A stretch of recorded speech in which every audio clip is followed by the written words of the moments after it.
Hamjambo mtazamaji wa televisheni Muteba TV, karibu kuweza kuungana nasi katika taarifa zetu za habari katika lugha bora tukufu la Kiswahili.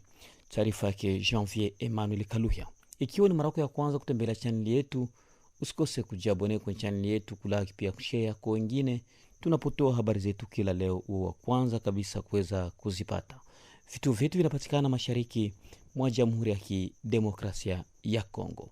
Ikiwa ni mara yako ya kwanza kutembelea channel yetu, usikose kujiabone kwenye channel yetu, kulike pia kushare kwa wengine kila leo tunapotoa habari zetu, wa kwanza kabisa kuweza kuzipata. Vitu vyetu vinapatikana mashariki mwa Jamhuri ya Kidemokrasia ya Kongo katika mji wa Uvira. Tuseme asante kwa wale wote ambao wanaendelea kufuatilia channel yetu, wale wote ambao wanaendelea kutuandikia pia komenti zao. Tuseme asante, Mwenyezi Mungu aendelee kuwabariki.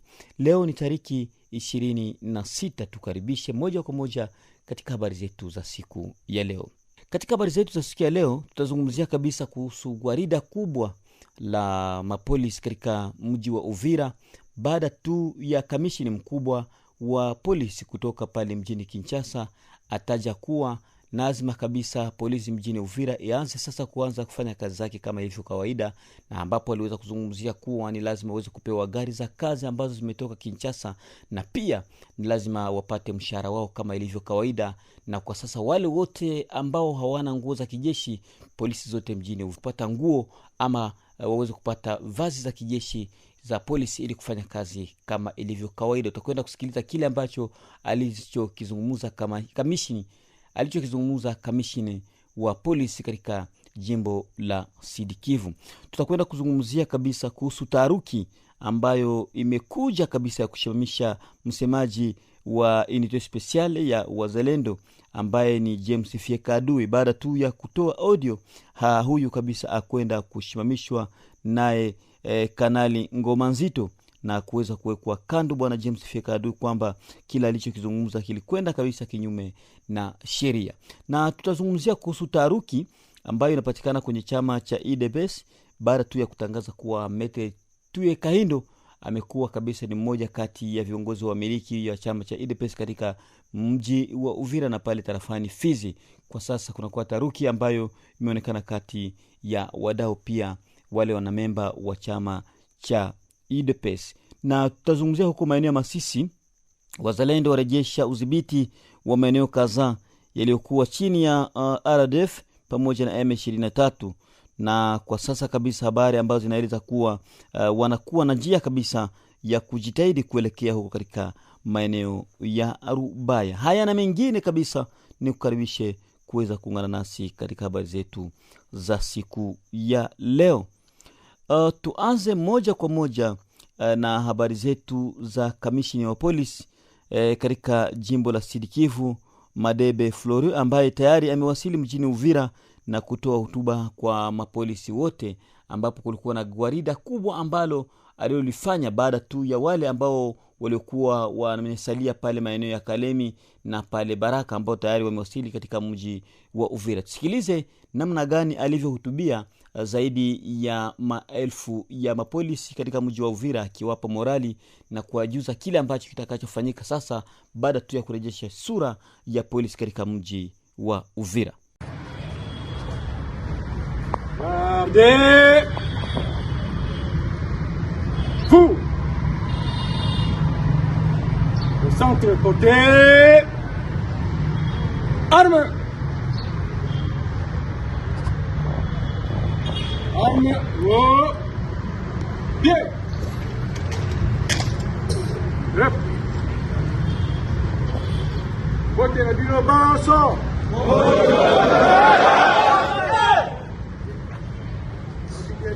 Vote la bino basso.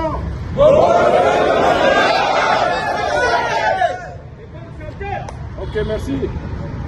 Bino pe bonne santé. Bon. Lelo eza parade nanga déjà commandant était Totambola. Alinga na pesa bino bombe. Voilà, bon bino. Commandant ville a vous continuer la parade. Kakelo Momoko na kusenga na bino discipline ya mibale koboya vagabondage kotambola lelo basali liste oza na Uvira 2 semaines obimi na Kalemi eza compliqué même paye bamusu ndeko zoloba bana Kinshasa bamusu baza na Okatanga Kolwezi Kisangani. Alors leur commandant a dit là ça la liste après c'est la tête mutupe ya Kisangani na sali liste atini yo bimi na Uvira obimi na Kisangani maintenant est-ce que bafuta yo nano te mon général est-ce que na kawana bafuta yo nano te bafuta te ben un petit machine comme on a vu na Uvira comme on a vu Kisangani aussi na Congo on a dit là divagation bozala aw basite eza lisusu te Kalemi oyo tikala na Kalemi akomi futa ye moko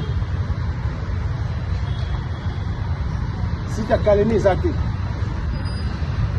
site ya Kazimia eza te site ya Baraka eza te ozongi na baunité na bino so ozali na jemi ke na jemi ozaki awa na chef urbain zonga na chef urbain ozali na département ke na département. Huyo alikuwa ni Madebe Flori ambaye ni kiongozi ama kamishina wa polisi katika jimbo la Sud Kivu. Na moja kwa moja tujiunge na habari za kusimamishwa kwa msemaji wa kikosi cha maalum cha wazalendo James Fieka Adui. Amesimamishwa kikazi baada tu ya kutuma zidi ya audio kutoka kwake akilaumu kamanda wa kikosi cha 33 cha kijeshi akitaja kuwa kuna kuwa na hali ambayo sio kwa kawaida kutokana tu na kulaumu kwake kwamba kuna pesa ambazo zilizoliwa kinyume na sheria. Wakati huo Fieka Adui katika nafasi yake ya msemaji kulingana tu na waraka rasmi iliyopelekwa na moja kwa moja katika nakala yake ambayo tuliyoipata hapa ambayo ilitangazwa tarehe 25 Mei mwaka 2026 iliyorushwa kabisa na kusainiwa naye Luteni Jenerali Delfe Kalembe Ngoma Nzito inayotambulisha kama mkuu wa jeshi la kikosi maalum cha wazalendo katika jimbo la Sud Kivu. Kiongozi huyo ametaja kuwa James Fieka Adui anaweza kusambaza audio bila kushirikisha shirikisho la operation hiyo.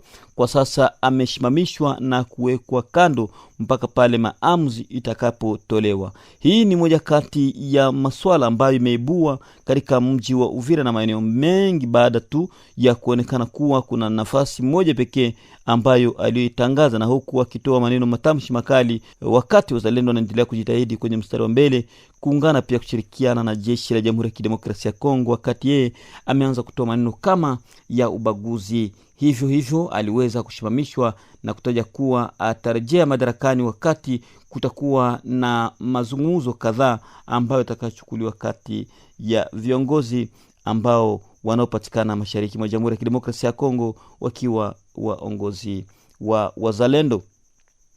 Ikiwa tunaendelea na taarifa yetu ya habari katika lugha bora tukufu la Kiswahili, mvutano wa ndani kati ya chama cha UDPS Federation Rurale Sud Kivu D wakitaja kuwa Francine Mwangaza na Jenny Gandhi hawa waliweza kuondolewa na kuchukua madaraka bwana Maitre Tuye Kahindo. Na haya yameweza kuleta taharuki wakitaja kuwa ni ubaguzi kabisa wa nizamu, pia walikwenda kinyume na sheria. Mvutano huo mkubwa ndani kati ya wanachama cha UDPS wakitaja kuwa wamekwenda kumweka binti Sadiki kwa sababu walionekana ubaguzi wa madaraka, na hapa wakitaja kuwa kuna kuwa ile mwendo mbinu ambayo inaonekana kati ya baadhi ya viongozi ambao wanaoonekana kufanya kazi kwa ukaribu sana. Hapa kitaja kuwa Maitre Tuye ni miongoni mwake, ambayo ameonekana kuwa anashirikiana na gavana makamu wa jimbo la Sud Kivu Jean-Jacques Elakano. Hawa wameweza kuanzisha mvutano, na hapa wanachama wa moja wanaonekana kugawanyika wakiwa katika vipande viwili. Kipande kimoja kinamuunga mkono Maitre Tuye na wengine wakimuunga mkono Francine Mwangaza Bidi Sadiki, ambaye kwa sasa anapatikana huko Kinshasa katika ziara yake ya kazi. Tariki 23 Mei mwaka 2026